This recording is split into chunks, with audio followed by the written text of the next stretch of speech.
On a beau s'appeler George Clooney et vendre un café so glam à prix d'or, en 2018, les questions éthiques et écologiques sur le breuvage se retrouvent désormais au cœur de nombreuses préoccupations chez le Belge. Deux entrepreneurs ingénieurs l'ont bien compris. Ils ont créé une start-up, Javry, une plateforme technologique pour du café équitable et éco-responsable. Il en est question aujourd'hui avec votre invité. Mais oui, bonjour Maxence Lacroix. Bonjour. Vous êtes donc un des cofondateurs de cette petite entreprise. Votre métier résumé en une ligne, quand je regardais, café équitable, éco-responsable pour PME. Alors, équitable et éco-responsable, c'est pas exactement la même chose ? Avant tout, bien résumé, c'est exactement ce qu'on fait. C'est pas exactement la même chose. Dans le côté éco-responsable, on entend tout ce qui est livraison. Donc, les paquets vont être, par exemple, en papier recyclé. Nos packaging vont être à base de matériaux qui sont recyclables ou biodégradables. Ça, c'est le côté éco-responsable.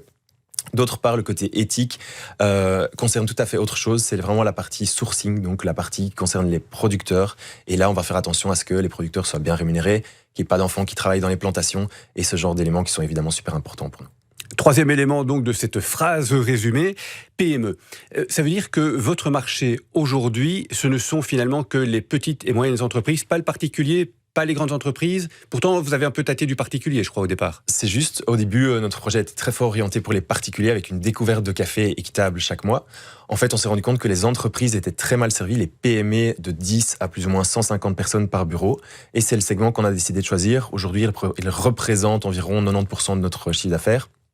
Les grandes entreprises, on ne leur propose pas notre service simplement parce qu'elles sont trop grandes et qu'on n'a pas un service qui est adapté pour elles. C'est quelque chose qu'on ne veut pas faire parce qu'elles ont simplement des besoins qui sont tout à fait différents. Et vous êtes trop petit aujourd'hui pour pouvoir servir convenablement une clientèle de grandes entreprises. C'est ça qu'il faut comprendre aussi ? Non, c'est une non-envie. On n'a simplement pas envie parce qu'ils ont des besoins différents. Et au plus on est focusé sur un segment, au mieux on va le servir et on a envie de servir les gens qu'on aide en fait parfaitement. Donc c'est un choix. Alors, vous parlez service. Est-ce que c'est finalement votre service, c'est un service et un produit ?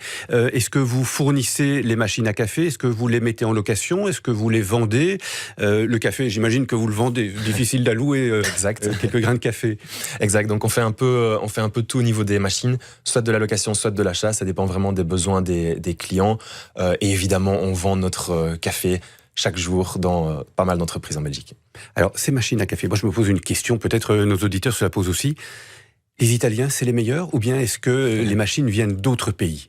Eh bien, en l'occurrence, nos machines viennent de Suisse. C'est de la très très bonne qualité aussi. Je ne jurerai pas sur les nationalités, mais en tout cas, d'autres personnes que les Italiens font des bonnes machines et du bon café. Mais dites-moi, si je puis juste me permettre en tant qu'amatrice de café, vous sourcez où ça, vos cafés ? Alors c'est une super bonne question, on peut en parler des heures. Il y a beaucoup de pays desquels proviennent nos cafés. En général, ils sont situés sur ce qu'on appelle la ceinture de café. Ce sont tous des pays qui sont situés en dessous de l'équateur et qui bénéficient de conditions climatiques en fait extrêmement bonnes pour la culture du café. Ça vient du Guatemala, du Pérou, au Kenya, l'Éthiopie. On a même la Papouasie, Nouvelle-Guinée qui va bientôt arriver dans notre sélection. Donc on a beaucoup de pays. Ah, ça donne envie, ça fait rêver. Un mot encore tout de même et un mot important. Vous venez de lever 400 000 euros cette dernière semaine. Exact. À quoi cet argent va-t-il vous servir ? Alors deux grands buts. D'une part, augmenter notre présence en Flandre. On a déjà des clients qui sont présents dans notre clientèle, mais pas suffisamment. Donc on a envie vraiment de développer le côté néerlandophone de notre projet. Et d'autre part, on va augmenter petit à petit la gamme de produits éthiques et éco-responsables qu'on fournit à nos clients, tout simplement. Alors, vous citez deux noms, Sambre Invest et BNP Paribas, qui ont apporté cet argent. Sous quelle forme ? Est-ce que c'est un prêt ? Est-ce que c'est une prise de participation dans votre capital ? Alors c'est juste entre les deux, c'est un emprunt convertible qui va permettre en fait aux investisseurs d'éventuellement convertir leur emprunt en participation sociale par la suite en fait. Ce qui veut dire qu'à ce stade, vous êtes toujours à 100% propriétaire de votre entreprise, vous avez les mains tout à fait libres. Exactement. C'est important ça pour vous ? C'est hyper important parce que sinon on perd en fait l'envie de travailler, on travaille pour quelqu'un d'autre, c'est pas notre but, c'est avant tout notre projet et on veut travailler pour notre projet.